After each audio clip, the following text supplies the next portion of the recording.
नमस्कार मंडळी, नाव माझं शिवाजी. तुम्ही पाहतात शिवाजी कोळेकर यूट्यूब चॅनल. जर व्हिडिओ नसेल व्हिडिओला लाईक करा आणि चॅनलला सबस्क्राईब करायला अजिबात देखील विसरू नका. तर मित्रांनो, अधिपतींनी जे अक्षराला गिफ्ट दिलेलं असतं ते पाहून मात्र ह्या भुवनेश्वरीचा चांगलाच जळफळाट झालेला असतो. तर नेमकं काय घडतं त्याला संपूर्ण अपडेट जाणून घेऊया.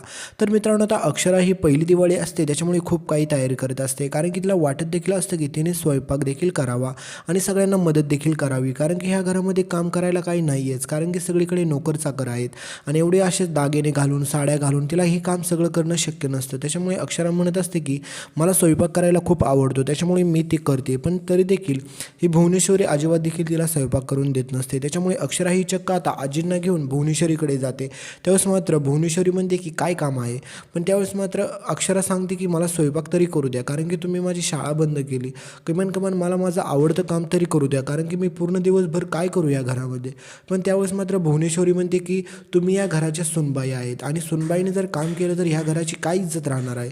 त्याच्यामुळे नोकर चाकर आहेत ना, ते काम करतील. त्याच्यामुळे तुम्ही तुमचं काम करा, तुम्ही फक्त जाऊन पूजेची तयारी करा, बस तेवढंच तुमचं काम आहे.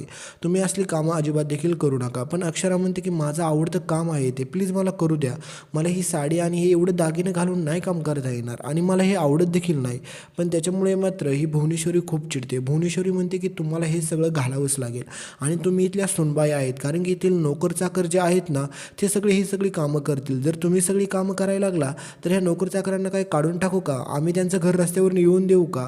त्याच्यामुळे त्यांनी काय करायचं दिवसभर. त्याच्यामुळे तुम्ही यातील कोणतं देखील काम करायचं नाही. त्याच्यामुळे ह्या भुवनेश्वरी अक्षरावरती खूप चिडत. पण हे सगळं घडत असताना मात्र अक्षरा म्हणते की फक्त सुनेचं काम एवढंच तर नसतं ना, फक्त सोने आणि दागिने घालून या घरामध्ये दिवसभर बसणं, कारण की तिने देखील सगळी कामं केली पाहिजे, तिला देखील सगळी कामं आली पाहिजे ना. तर हे सगळं ऐकल्याच्यानंतर भुवनेश्वरीला जास्तच राग येतो. भुवनेश्वरी म्हणते की मला तो शिकवणार का आता, कारण की ह्या घरामध्ये सोन्याचा असाच वट असतो. कारण की आजकालच्या मुली तुला माहीत नाही सोन्यासाठी दागिन्यासाठी किती तडफड करतात आणि तुला सगळं काही आयतं भेटतंय तरी देखील ते तुला नको आहे. तर हे सगळं ऐकून मात्र अक्षराला खूप राग येत असतो, खूप वाईट देखील वाटतं. तर इकडे अधिपती सगळीकडे फॅक्टरीमध्ये जाऊन सगळ्यांना दिवाळीच्या शुभेच्छा देत असतात आणि सगळ्यांना बोनस प्लस गिफ्ट देखील देत असतात आणि सगळ्यांना सांगत असतात की व्यवस्थित काळजी घ्या, दिवाळीची सुट्टी एन्जॉय करा. हे अधिपती सगळ्यांना प्रेमाने वागत असतात.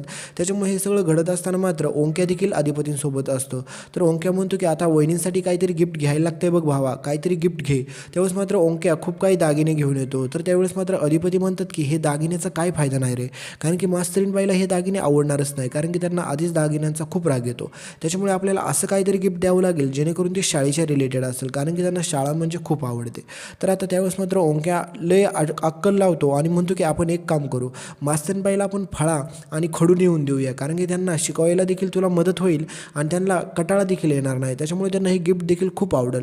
तर हे सगळं ऐकताच मात्र अधिपती म्हणतात की काय भारी काम केलेलं आहेस, तर लवकर लवकर घेऊन ये. तर आता अधिपतींसाठी ओंक्या जातो आणि फळा आणि खडू घेऊन येतो. तर हे सगळं घेऊन आल्याच्या नंतर अधिपती म्हणतात की एक नंबर काम झालं. तर इकडे या भुवनेश्वरीचा आणि अक्षराचा दोघींचा देखील वाद चालूच असतो. तर तेवढ्यात मात्र आजी सगळीकडे मध्यस्थी करते आणि त्यांना तिथून घेऊन जाते. तर अक्षरा खोलीमध्ये जाऊन खूप रडते, कारण की म्हणते की मी कसं या घरामध्ये सर्वाईव्ह करू, कारण की ह्या लोकांना शिक्षणाचा एवढा राग आहे, मला कोणतं देखील काम देखील करून दिलं जात नाही. तर तेवढ्यात मात्र अधिपतींना अक्षराच्या आईचा कॉल येतो आणि अक्षराची आई म्हणते की जावई बापू कशा आहात तुम्ही, तर तुम्ही आमच्याकडे दिवाळीला या. तर हे सगळं ऐकल्याच्यानंतर अधिपती म्हणतात की तुम्हीच या की आमच्याकडे खूप मोठी दिवाळी असते. तर अधिपती म्हणतात की ठीक आहे, आम्ही देखील तुमच्याकडे येऊ, तुम्ही देखील आमच्याकडे या. परंतु पहिली दिवाळी असते, त्याच्यामुळे अधिपतींनाच तिकडे जायला लागणार असतं. पण ही भुवनेश्वरी अजिबात देखील कुठे जाऊन देणार नाही. तर आता मित्रांनो, तर पुढे तुम्हाला पाहायला भेटेल की अक्षराला खुश करण्यासाठी अधिपती चक्क हे गिफ्ट घेऊन येतात. पण हे गिफ्ट आणल्याच्या नंतर ही दुर्गेश्वरी मात्र अक्षरापाशी जाते आणि म्हणते की तू किती देखील प्रयत्न कर, पण तू ताईच्या विरोधात कधी देखील जाऊ नको. तर आता भुवनेश्वरी आणि दुर्गेश्वरी दोघेजण देखील बोलत असतात की जर ह्या मास्तरणीची आपण शाळा तर बंद केली खरं, पण ह्या मास्तरणीने जर घरामध्ये शाळा चालू केली तर काय होईल.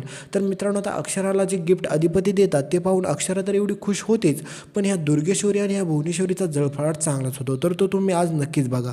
तर पुढे जाण्याच्या अगोदर तुमच्या सगळ्यांना पुन्हा एकदा दिवाळीच्या खूप खूप शुभेच्छा. व्हिडिओ लाईक करा, व्हिडिओ शेअर करायला विसरू नका. व्हिडिओ येणार आहे लेटेस्ट भागामध्ये. धन्यवाद.